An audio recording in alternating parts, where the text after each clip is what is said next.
소설 들려주는 여자.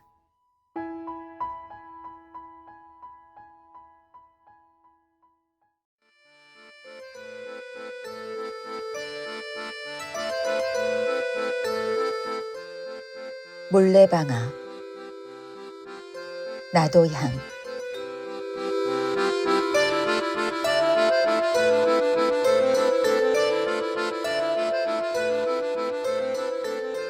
일.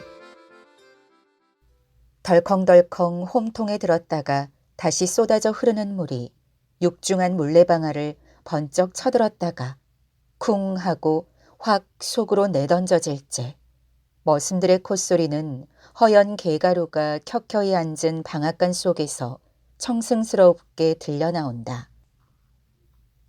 쉔쉔쉔 구슬이 되었다가 은가루가 되고 대줄기같이 뻗치었다가 다시 쾅쾅 쏟아져 청룡이 되고 백룡이 되고 용솟음쳐 흐르는 물이 저쪽 산모퉁이를 심리 놔두고 돌고 다시 이쪽 들복판을 오리쯤 꿰뚫은 뒤에 이방원이가 사는 동네 앞기슬글 스쳐 지나가는데 그 위에 물레방아가 놓여 있다.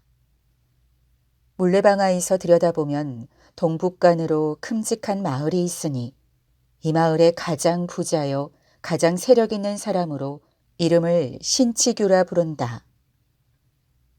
이방원이라는 사람은 그 집에 막실살이를 하여가며 그의 땅을 경작하여 자기 아내와 두 사람이 그날그날을 지내간다. 어떠한 가을밤 유난히 밝은 달이 고요한 이 촌을 한적하게 비추일 때 그 물레방앗간 옆에 어떠한 여자 하나와 어떠한 남자 하나가 서서 이야기를 하는 소리가 들리었다. 그 여자는 방원의 아내로 지금 나이가 22살, 한참 정열에 타는 가슴으로 가장 행복스러울 나이의 젊은 여자요.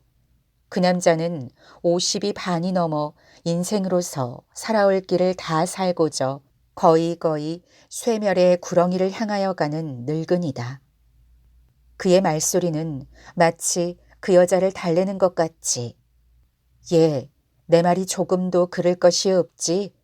쇳내 할멈에게도 자세한 말을 들었을 터이지만은 너 생각해 보아라. 네가 허락만 하면 무엇이든지 네가 하고 싶다는 것은 내가 전부 해줄 터이란 말이야. 그까지 방언이 녀석하고 네가 몇백 년 살아야 언제든지 막실구석을 면치 못할 터이니 허허 사람이란 젊어서 호강해보지 못하면 평생 호강 한번 하여보지 못하고 죽을 것이 아니냐. 내가 말하는 거이 조금도 잘못하는 것이 없느니라. 대강 너의 말을 쇳내 할멈에게 듣기는 들었으나 그래도 너에게 한번 바로 대고 듣는 것만 못해서 이리로 만나자고 한 것이다. 너의 마음은 어떠냐? 어디 허허 내 앞이라고 조금도 어떻게 알지 말고 이야기해봐. 응? 이 늙은이는 두말할 것 없이 신치규다. 그는 탐욕스러운 눈으로 방언의 계집을 들여다보며 한 손으로 등을 두드린다. 새침한 얼굴이 파르족족하고 기다란 눈썹과 검푸른 두 눈 가장자리에 예쁜 입, 뾰료통한 뺨이며 콧날이 오똑한 데다가 후리후리한 키에 떡 벌어진 엉덩이가 아무리 보더라도 이지적인 동시에 또는 창부형으로 생긴 여자이다. 계집은 아무 말이 없이 서서 짐짓 부끄러운 태를 지으며 미혹적인 웃음을 생긋 웃고는 고개를 돌이켰다. 그 웃음이 얼마나 짐승 같은 신치규의 만족을 사게 되었으며 또는 마음을 충동시켰는지 희끗희끗한 수염이 거의 계집의 뺨에 닿도록 더 가까이 와서 응, 왜 대답이 없니? 부끄러워서 그러니? 그렇게 부끄러워할 일은 아닌데 하고 계집의 손을 잡으며 손도 이렇게 예쁠 줄은 여태까지 몰랐구나. 참 분길 같다. 이렇게 얌전히 생긴 이가 방언 같은 천한 놈의 계집이 되어 일평생을 그대로 썩는다는 것은 너무 가엾고 아깝지 않으냐. 예. 계집은 몸을 돌리려고 하지도 않고 영감이 하는 대로 내버려두며 눈으로 땅만 내려다보고 섰다가 가까스로 입을 떼는 듯 하더니 제 말야 모두 쇳내 할멈이 여쭈었지요. 저에게는 너무 분수에 과한 말씀이니까요. 원 천만의 소리를 다 하는구나. 그게 무슨 소리냐. 너도 알다시피 내가 너를 장난삼아 그러는 것도 아니겠고 후사가 없어 그러는 것이니까 네가 내 아들이나 하나 낳아주렴. 그러면 내 것이 모두 네 것이 되지 않겠니? 자, 그러지 말고 오늘 허락을 하렴. 그러면 내일이라도 방원이란 놈을 내쫓고 너를 불러들일 터이니. 어떻게 내쫓을 수가 있어요? 그것이 그리 어려울 것이 무엇이니? 내가 나가라는데 제가 나가지 않고 백일 줄 아니? 그렇지만 너무 과하지 않을까요? 무엇? 저런 생각을 하니까 네가 이 모양으로 여태까지 있었지. 어떻단 말이냐? 그런 것은 조금도 염려하지 말고 자, 또 네 서방에게 들킬라. 어서 들어가자. 먼저 들어가세요. 왜? 남이 보면 수상해 알게요. 무얼 나하고 가는데 수상해 알게 무엇야. 어서 가자. 계집은 천천히 두어 걸음 따라가다가 영감 하고 멈칫하고 서 있다. 왜 그러니? 계집은 다시 말이 없이 서 있다가 아니에요 하고 먼저 들어가세요 하며 돌아선다.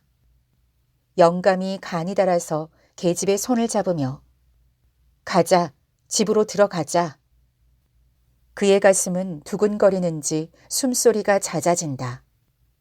계집은 손을 빼려 하며 점잖으신 어른이 이게 무슨 짓이에요? 하면서도 그의 몸짓에는 모든 것을 허락한다는 뜻이 보였다. 영감은 계집의 몸을 끌어안더니 방앗간 뒤로 돌아 들어섰다. 계집은 영감의 가슴에 안기어서 정욕이 가득한 눈으로 그를 보면서 영감 말 한마디 하고 침 한 번 삼키었다. 영감이 거짓말은 안 하시지요? 아니, 그의 말은 떨리었다. 계집은 영감의 팔을 한 손으로 잡고 또 한 손으로는 방앗간 속을 가리켰다. 저리로 들어가세요. 영감과 계집은 방앗간에서 20-30분 후에 다시 나왔다.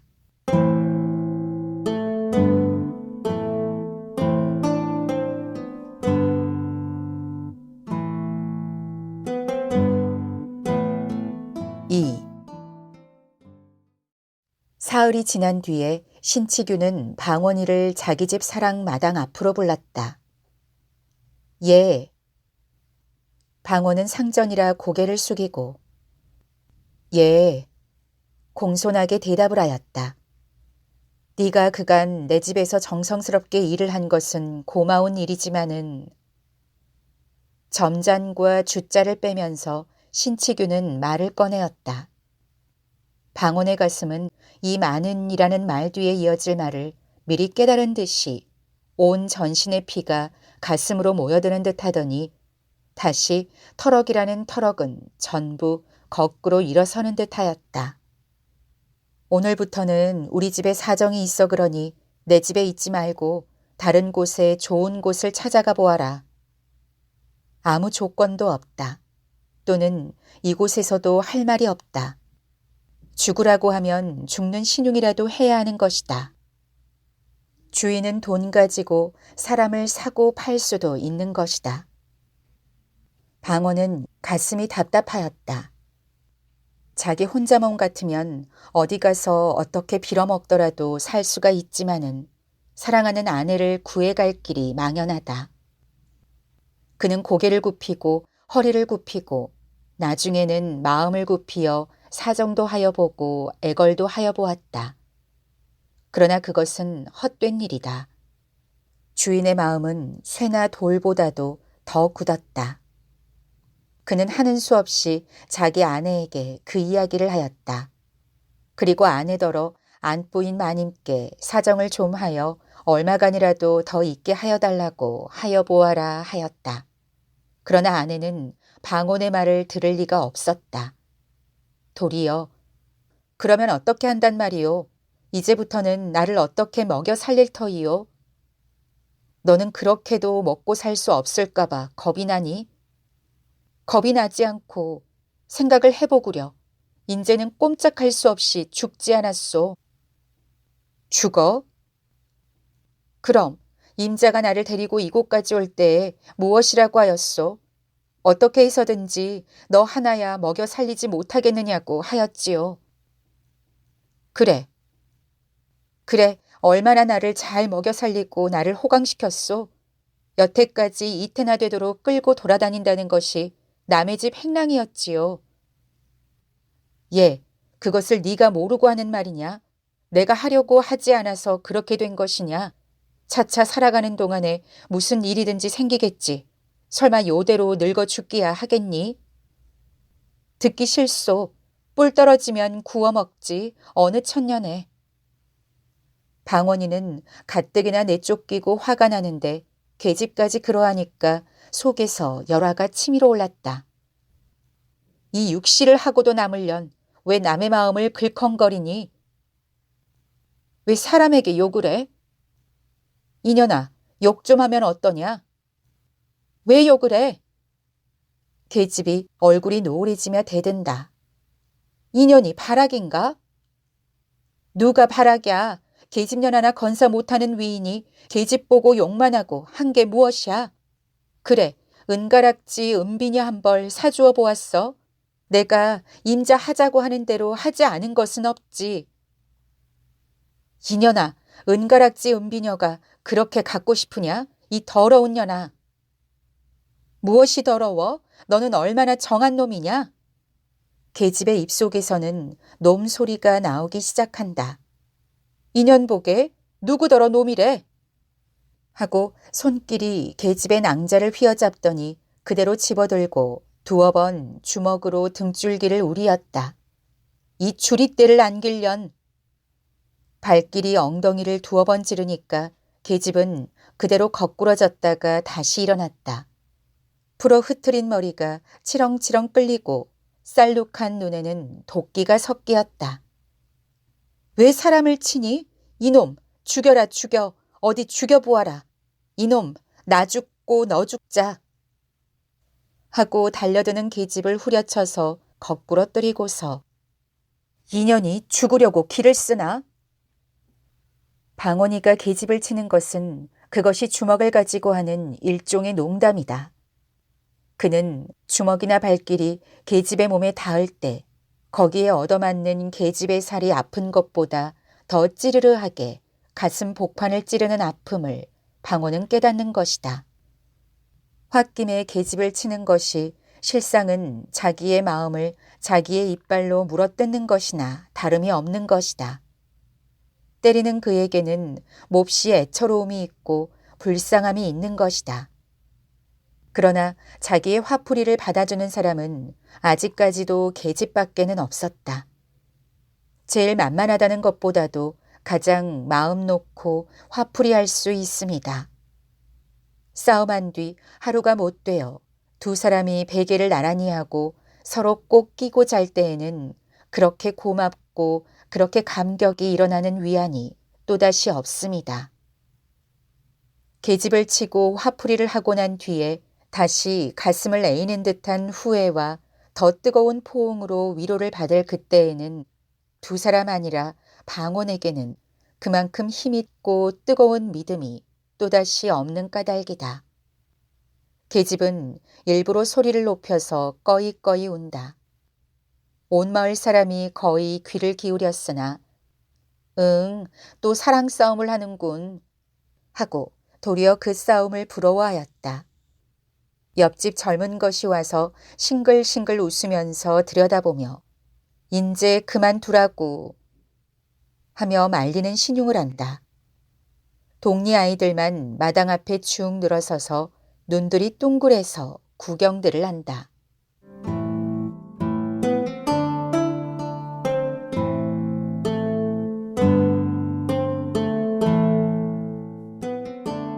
(3) 그날 저녁에 방원은 술이 얼근해서 돌아왔다. 아까 계집을 치던 마음은 어느덧 풀어지고 술에 흥분된 마음에 그는 계집의 품이 몹시 그리워져서 자기 아내에게 사과를 할 마음까지 생기었다. 본시 사람이 좋고 마음이 약하고 다정한 그는 무식하게 자라난 까닭에 무지한 짓을 하기는 하나 그것은 결코 그의 성격을 말하는 무지함이 아니다. 그는 비척거리면서 집으로 향하는 길에 개슴츠레하게 풀린 눈을 스르르 내려감고 혼자 소리로 빌어먹을 놈 나가라면 나가지 무서운가? 제 집 아니면 살 곳이 없는 줄 아는 게로군. 흥, 되지 않게 다 무엇이냐? 돈만 있으면 제일이냐? 이놈, 네가 그러다가는 이 주먹 맛을 언제든지 볼라. 그대로 곱게 돼질 줄 아니? 하고 개천 하나를 건너뛴 후에 돈이 무엇이냐? 한참 생각하다가 아유, 한숨을 쉬고 나서 돈이 사람 죽이는구나. 돈. 흥, 사람 나고 돈 났지. 돈 나고 사람 났니? 또 징검다리를 비척비척하고 건넌 뒤에 곧 빌어먹으려니 왜 그렇게 포다를 부려서 장부의 마음을 긁어놓아. 그의 목소리에는 말할 수 없이 다정한 맛이 있었다. 그는 자기 계집을 생각하면 모든 불평이 쓰러지는 듯이 숙여든 고개를 쳐들어 하늘을 보면서 허허, 저도 고생은 고생이지 하고 다시 고개를 숙인 후 내가 너무해. 너무 그럴 게 아닌데. 그는 자기 집에 와서 문고리를 붙잡고 잡아 흔들면서 예, 자니? 자? 그러나 대답이 없고 캄캄하다. 인연이 어디를 갔어? 그는 문짝을 깨어져라 하고 닫은 후에 다시 길거리로 나와 그 옆집으로 가서 여보 아주머니 우리 집 색시 어디 갔는지 보았소? 밥들을 먹던 옆집 내외는 어디서 또 취했소 그려. 애 어머니가 아까 머리 단장을 하더니 저 방앗개로 갑디다. 방앗개로? 네. 빌어먹을련 방앗개로 무얼 먹으러 갔누? 다시 혼자 방아를 향하여 가면서 혼자 중얼거린다. 그는 방앗간을 막 뒤로 돌아서자 신치교와 자기 아내가 방앗간에서 나오는 것을 보았다. 아. 그는 너무 뜻밖의 일이므로 아무 말도 하지 못하고 그대로 한참이나 멀거니 서서 바라보기만 하였다. 그의 눈에서는 쌍심지가 거꾸로 섰다. 열이 올라와서 마치 주홍을 칠한 듯이 그의 눈은 붉어지고 번개 같은 광채가 번득거리었다. 그는 한참이나 사지를 떨었다. 두 이가 서로 마주쳐서 달그럭달그럭 하여졌다. 그의 주먹은 부서질 것 같이 단단히 쥐어졌다. 계집과 신치규는 방언이 와 선 것을 보고서 처음에는 조금은 간담이 서늘하여졌으나 다시 태연하게 내려앉혔다. 일이 이렇게 되었음에 할 대로 하라는 뜻이다. 방언이 달려들어서 계집의 팔목을 잡았다. 그리고 이를 악물고 부르르 떨었다. 나는 네가 이럴 줄은 몰랐다. 계집은 무얼 이럴 줄을 몰라? 하며 파란 눈을 흘겨보더니 나중에는 별꼴을 다 보겠네. 의뢰이 그럴 줄을 인지 알았나? 놔요. 왜 남의 팔을 잡고 요 모양이야? 오늘부터는 나를 당신이 그리 함부로 하지를 못해요. 더러운 녀석 같으니 계집이 싫다고 그러면 국으로 물러갈 일이지. 이게 무슨 사내답지 못한 일이야. 놔요. 팔을 뿌리쳤으나 분노가 전신에 가득 찬 그는 그렇게 쉽게 손을 놓지 않았다. 예, 네가 이것이 정말이냐?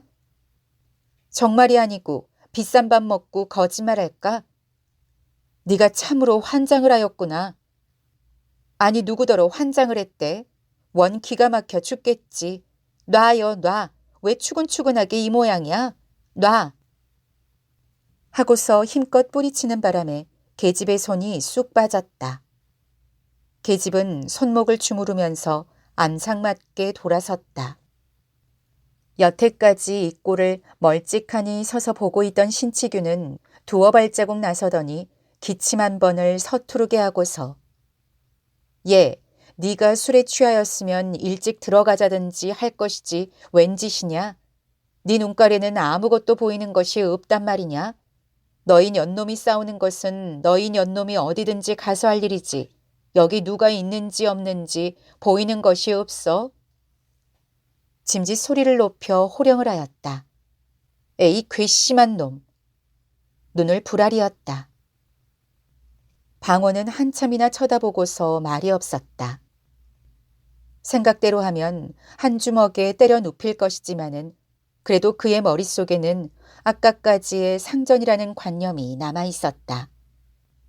번갯불같이 그 관념이 그의 입과 팔을 얽어 놓았다. 어려서부터 오늘날까지 남을 섬겨보기만 한 그의 마음은 상전이라면 모두 두려워하는 성질이 깊이 깊이 뿌리를 박아 놓았다. 그러나 오늘부터는 신치규가 자기의 상전도 아니요 자기가 신치규의 종도 아니다. 다만 똑같은 사람으로 서로 마주섰을 뿐이다. 아니다. 지금부터는 신치규는 방원의 원수였다. 그의 간을 씹어먹어도 오히려 나머지 한이 있는 원수다. 똑바로 보면 어쩔 터이냐. 온 세상이 망하려니까 별 해괴한 일이 다 많거든. 어째 이놈아? 이놈아? 방원은 한 걸음 들어섰다.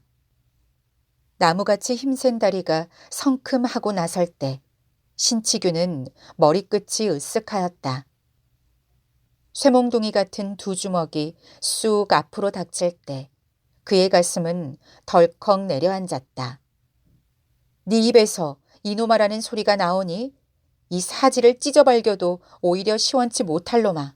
네가 내 계집을 뺏으려고 오늘 나더러 나가라고 그랬지? 어허, 이거 그놈이 눈깔이 삐었군. 예, 나는 먼저 들어가겠다.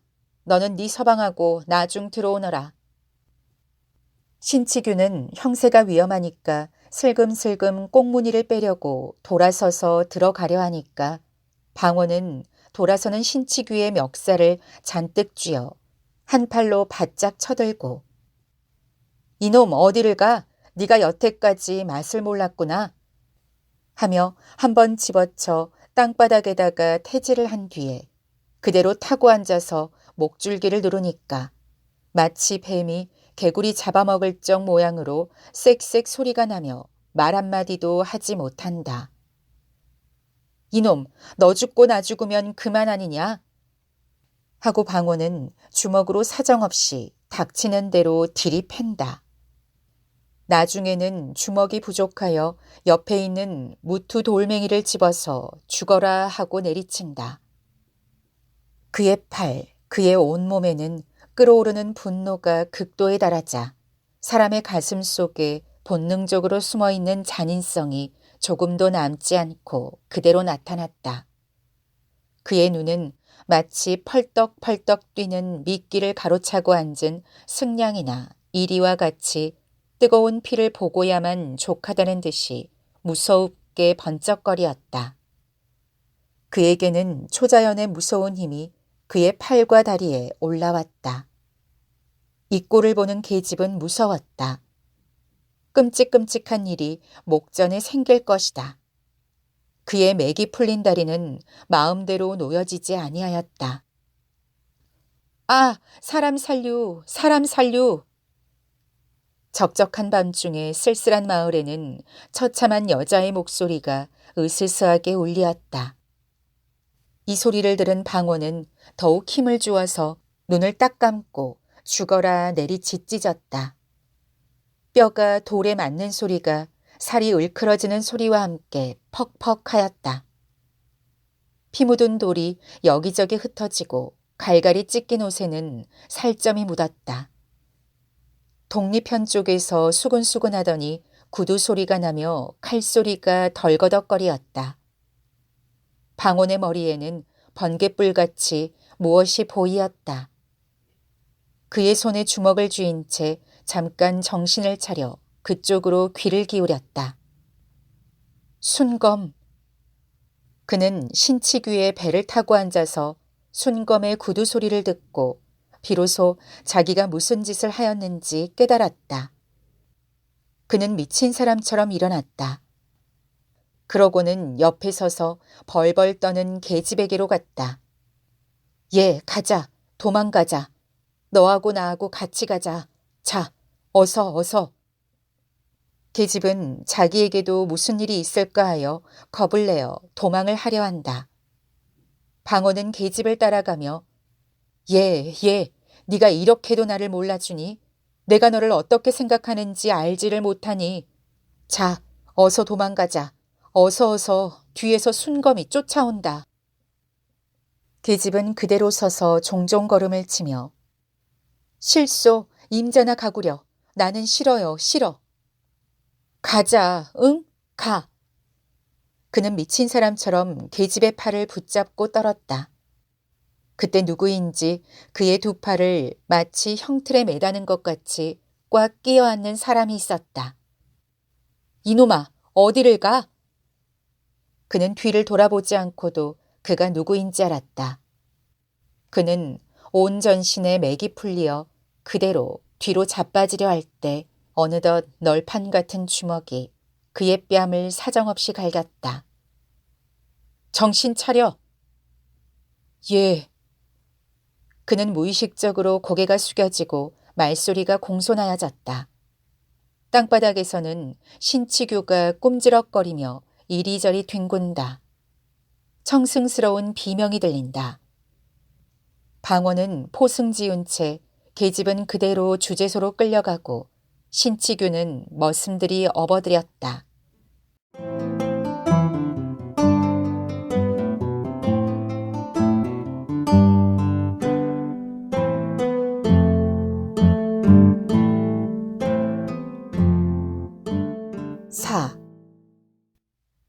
석 달이 지났다. 상해죄로 감옥에서 복역을 하던 방호는 만기가 되어 추록을 하였다. 그러나 신치규는 아무 일 없이 자기 집에서 치료하고 방언의 계집을 데려다 산다. 신치규는 온몸이 나은 뒤에 홀로 생각하였다. 죽는 줄 알았더니 그래도 이렇게 살아있으니 하고 얼굴에 흠이 진 곳을 만져보며 오히려 그놈이 그렇게 한 것이 나에게는 다행이지. 얼굴이 아프기는 좀 하였으나 허허 어떻게 그놈을 떼어버릴까 하고 그렇지 않아도 걱정을 하던 차에 잘 되었지.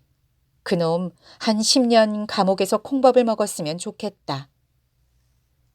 방호는 감옥 속에서 생각하기를 나가기만 하면 연놈을 죽여버리고 제가 죽든지 무슨 요정을 내리라 하였다. 집에서 내어 쫓기고 계집까지 빼앗기고 그것을 생각하면 이가 갈리고 치가 떨리었다. 그것이 모두 자기가 돈 없는 탓인 것을 생각하며 더욱 분한 생각이 났다.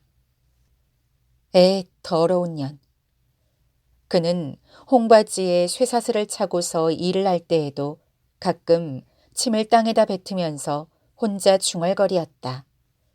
사람이 이러고서야 살아서 무엇하니 멀쩡한 놈이 계집 빼앗기고 생으로 콩밥까지 먹으니. 그가 감옥에서 나올 때에는 감옥소를 다시 한번 둘러보고 내가 여기서 마지막으로 목숨을 잃어버리든지 그렇지 않으면 내가 내 손으로 내 목을 찔러 죽든지 무슨 요정이 날 것을 생각하고 다시 온몸에 힘을 주고 씁쓸한 웃음을 웃었다. 그는 200리나 되는 길을 걸어서 계집이 사는 촌에를 왔다. 그러나 아무도 그를 아는 척하는 사람이 없었다. 전에 친하게 지내던 사람들도 그를 보고 피해갔다. 마치 문둥병자나 마찬가지 대우를 하였다. 감옥에서 나온 뒤로부터는 더욱 이 세상이 차디차졌다. 자기가 상상하던 것보다도 더 무정하여졌다. 그는 하는 수 없이 밤이 될 때까지 그 근처 산속으로 돌아다니었다. 그래서 깊은 밤에 촌으로 내려왔다. 그는 그 방앗간을 다시 지나갔다. 석 달 전 생각이 났다. 자기가 여기서 잡혀갔다는 것을 생각할 때 더욱 억울하고 분한 생각이 치밀어 올라왔다. 그는 한참이나 거기 서서 그때 일을 생각하고 몸서리를 친 후에 다시 그런 집을 찾아갔다. 날이 몹시 추워지고 눈이 쌓였다. 옷은 입은 것이 가을에 입고 감옥에 들어갔던 그것이므로 살을 에이는 듯할 것이로되 그는 분한 생각과 흥분된 마음에 그것도 몰랐다. 연놈을 모두 처치를 해버려 혼자 속으로 궁리를 하다가 그렇지, 그까짓 것들은 살려두어 쓸데없는 인생들이야 하면서 옆구리에 질른 기름한 단도를 다시 만져보았다. 그는 감격스런 마음으로 그것을 쓰다듬었다. 그는 신치귀의 집 우를 넘어 들어갔다. 그의 발은 전에 다닐 적같이 익숙하였다. 그는 사랑을 엿보고 다시 뒤로 돌아서 건넌방 창 밑에 와서 섰다. 귀를 기울였으나 아무 말도 들리지 않았다. 그는 손에 칼을 빼들었다.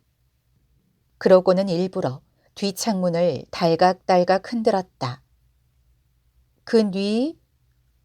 하고 계집의 머리가 쑥 나오며 문이 열리었다. 그는 얼른 비켜섰다. 문은 다시 닫혀지고 계집은 들어갔다. 방온의 마음은 이상하게 동요가 되었다. 어여쁜 계집의 목소리가 오래간만에 귀에 들릴 때 마치 자기가 감옥에서 꿈을 꿀 적 모양으로 요염하고도 황홀하게 그의 마음을 꼬이는 것 같았다. 그는 꿈속에 다시 만난 것 같고 오래간만에 그를 만나보매 모든 결심은 얼음같이 녹는 듯하였다. 그래도 계집이 설마 나를 영영 잊어버리랴 하고 옛날의 정리를 생각할 때 그것이 거짓말이 아니고 무엇이랴는 생각이 났다. 아무리 자기를 감옥에까지 가게 하였다 하더라도 그는 감히 칼을 들어 죽이려는 용기가 단번에 나지 않아서 주저하기를 시작하였다. 아니다. 다시 한 번만 물어보자. 그는 들었던 칼을 다시 잡고 생각하였다. 거짓말이다. 거짓말이다. 그럴 리가 없다. 그는 반신반의하였다. 그렇다. 한 번만 다시 물어보고 죽이든 살리든 하자. 그는 다시 문을 달각달각하였다. 계집은 이번에 다시 문을 열고 사면을 둘러보더니 헌 집신짝을 신고 나왔다. 뉘요? 그는 방온이 서 있는 집 모퉁이를 돌아서려 할 때 내다 하고 입을 틀어막고 칼을 가슴에 대었다. 떠들면 죽어. 방온은 계집의 입을 수건으로 틀어막고 결박을 한 후 들쳐업고서 번개같이 다름질하였다. 그는 어느 결에 계집을 업어다가 물레방아 앞에 내려놓은 후 결박을 풀었다. 그리고 한숨을 쉬었다. 나를 모르겠니? 캄캄한 금은밤에 얼굴을 바짝 계집의 코앞에 들이대었다. 계집은 얼굴을 자세히 보더니 아, 소리를 지르더니 뒤로 물러섰다. 조금도 놀랄 것이 없다. 오늘 네가 내 말을 들으면 살려줄 것이요. 그렇지 않으면 이것이야. 하고 시퍼런 칼을 들이대었다. 계집은 다시 태어나게. 말이요. 임자의 말을 들을 것 같으면 벌써 들었지요. 여태까지 있겠소. 임자도 남의 마음을 알지요. 임자와 나와 2년 전에 이곳으로 도망해 올 적에도 전 남편이 나를 죽이겠다고 칼로 허리를 찔러 그 흠이 있는 것을 날마다 밤에 당신이 어루만졌지요. 내가 그까지 칼쯤을 무서워서 나 하고 싶은 짓을 못한단 말이요. 헤, 이게 무슨 비겁한 짓이요, 사내 자식이. 자, 찌르려거든 찔러 보아요. 자, 자. 계집은 두 가슴을 벌리고 대들었다. 방원은 너무 계집의 태도가 대담하므로 들었던 칼이 도리어 뒤로 움술할 만큼 기가 막혔다. 그는 무의식적으로 정말이냐? 하고 한 걸음 더 가까이 나섰다. 정말이 아니고 내가 비록 여자이지만은 당신같이 겁쟁이는 아니라오. 이것이 도무지 무엇이오? 계집은 그래도 두려웠던지 방언의 손에 든 칼을 뿌리쳐 땅에 떨어뜨리었다. 이 칼이 땅에 떨어지자 방언은 여태까지 용사와 같이 보이던 계집이 몹시 비겁스럽고 더러워 보이어 다시 칼을 집어들고 덤비었다. 예, 간사한 년, 어쩔 터이냐? 나하고 당장에 멀리 가지 않을 터이냐? 자, 가자. 그는 눈물이 어린 눈으로 타일러 보기도 하고 간청도 하여 보았다. 자, 어서 옛날과 같이 나하고 멀리 도망을 가자. 나는 참으로 나의 칼로 너를 죽일 수도 없다. 계집의 눈에는 다시 독이 올라왔다. 광채가 어두운 밤에 번개같이 번쩍거리어. 싫어요. 나는 죽으면 죽었지 가기는 싫어요. 이제 나는 그만 그렇게 구차하고 천한 생활을 다시 하기는 싫어요. 그만 물렸어요. 너의 입으로 정말 그런 말이 나오느냐? 너는 나를 우리 고향에 다시 돌아가지도 못하게 만들어 놓고 나의 모든 것을 다 잃어버리게 한 후에도 나중에는 세상에서 지옥이라고 하는 감옥소에까지 가게 하였지. 그러고도 나의 맨 마지막 원을 들어주지 않을 터이냐? 나는 언제든지 당신 손에 죽을 것까지도 알고 있소. 자, 오늘 죽으나 내일 죽으나 언제든지 죽기는 일반. 이렇게 된 이상 나를 죽이시오. 정말이냐? 정말이야? 정말요. 계집은 결심한 뜻을 나타내었다. 방언의 손은 떨리었다. 그리고 그는 눈을 꽉 감고 에이, 여우 같은 년 하고 칼끝을 계집의 옆구리를 향하고 힘껏 내밀었다. 계집은 이를 악물고 사람 죽인다 소리 한 번에 그 자리에 거꾸러졌다. 칼자루를 든 손이 피가 몰리는 바람에 우르르 떨리더니 피가 새어나왔다. 방언은 그 칼을 빼어들더니 계집 위에 거꾸러져서 가슴을 찌르고 절명하여 버리었다. 조선문단 제11호 1925년 8월